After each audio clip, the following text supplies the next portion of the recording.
En matière d'achat VO, les professionnels vont-ils se trouver bientôt sur le sable ? Les volumes de VO disponibles dans les services VO des constructeurs sont en baisse, environ 15% depuis le début de l'année. C'est parfois la même situation chez les marchands, moins 10 à moins 15% sur le mois d'avril, c'est ce que nous ont rapporté nos contacts.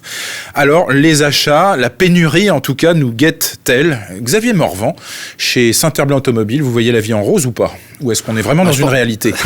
D'abord, je pense qu'on a toujours eu tendance à prendre et à voir la vie en rose. Bon, effectivement, il y a une problématique sur les approvisionnements. Maintenant, cette problématique est assez basée sur les voitures, notamment de marque française. Je pense que ce qui est important aujourd'hui pour les professionnels, bon, du matériel, il y en a. Effectivement, le matériel que souhaiteraient avoir les professionnels dans leur parc n'est pas disponible. C'est-à-dire ce que tout le monde voudrait, c'est-à-dire une 3008, un Scénic, un Qashqai d'occasion, enfin des produits qui sont des produits phares, où je dirais que il y a moins besoin de talent pour les vendre. Oui. Mais à partir du moment où on a, entre guillemets, un savoir-faire de vente de VO multimarques, et notamment de marques étrangères, voire lointaines, je pense qu'aujourd'hui, ceux qui souhaitent vraiment s'approvisionner peuvent s'approvisionner. Il y a aujourd'hui une grosse difficulté d'approvisionnement en Espagne, me semble-t-il, en Italie aussi, en Grande-Bretagne, c'est pas simple, et en France, tout le monde veut les mêmes VO, quoi.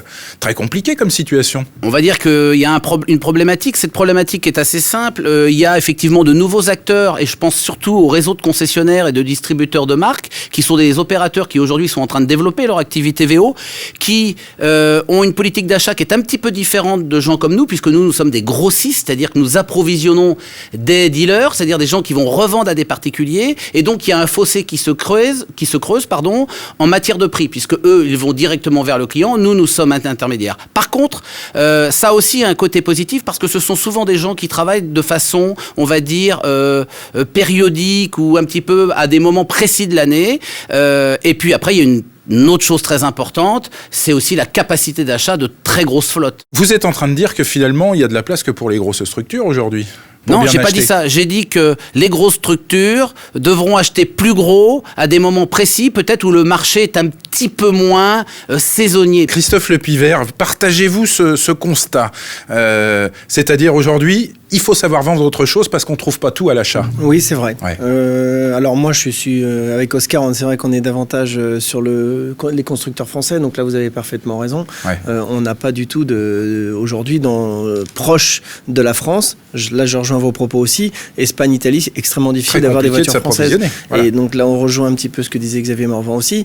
Il faut aller un peu plus loin en Europe pour pouvoir s'approvisionner dans ce genre de marque. Ça veut dire quoi, cap à l'Est ? Voilà, c'est ça. Pologne, il faut mettre des moufles et puis voilà. Et puis partir un petit peu plus loin. David Rérol. Moi, je partage ce qui a été dit. Après, il faut qu'on soit réaliste. C'est beaucoup plus dur. C'est clair que c'est beaucoup plus dur d'acheter. Dans le même temps, il faut qu'on soit plus créatif. Il faut qu'on trouve d'autres manières de Alors, trouver pour éviter des produits. d'avoir un langage ésotérique, ça veut dire quoi, créatif, quand on est acheteur de VO ? Mais ça veut dire effectivement aller chercher des produits que jusque-là on regardait même pas. Ça veut Par dire, exemple, allez, soyons très concrets. Xavier a parlé de marques exotiques, donc je crois que c'est clair. Ouais. Ça, pour nous, ça peut être d'aller chercher des voitures essence, alors qu'on n'aurait pas osé le faire il y a quelque temps, même si pour autant le prix de l'essence a augmenté. Il a augmenté pour l'essence, il a augmenté pour le diesel. C'est trouver d'autres solutions de sourcing. Donc voilà, je crois qu'il faut qu'on s'adapte. Et dans le même temps, effectivement, vous avez posé la question à Xavier, est-ce que du coup c'est que pour les gros ?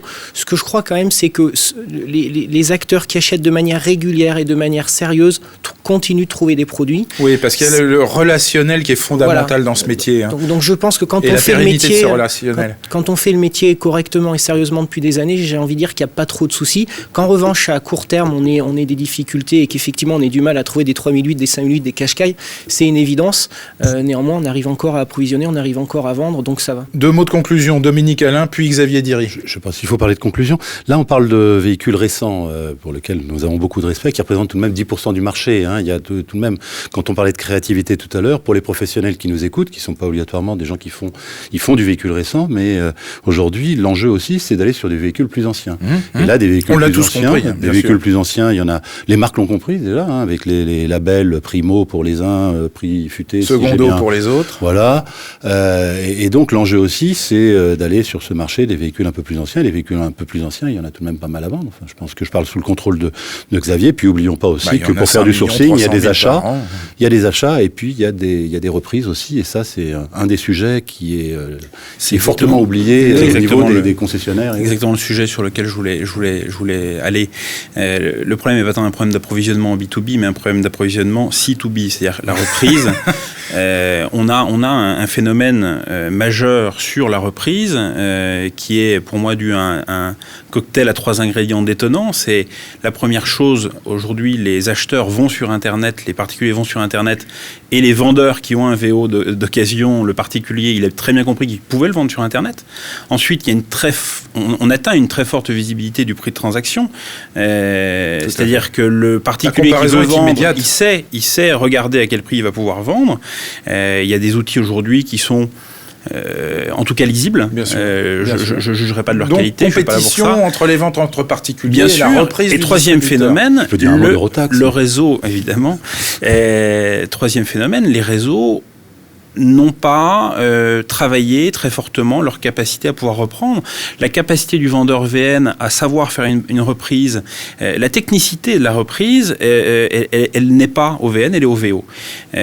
Donc il y a un problème majeur. Il y a un problème majeur dans l'entreprise. Il y a un problème d'autorité entre les uns et les autres, de partage des responsabilités. Et donc de capacité à pouvoir aller acheter, à pouvoir se battre sur une reprise, à pouvoir être malin sur une reprise et défendre son prix de reprise auprès du client particulier qui souhaite le vendre. Ne soyons pas trop gourmands, mais pas de catastrophisme en tout cas. Il y aura un gros temps effectivement au deuxième semestre, mais si l'on en croit nos invités, on va s'en sortir.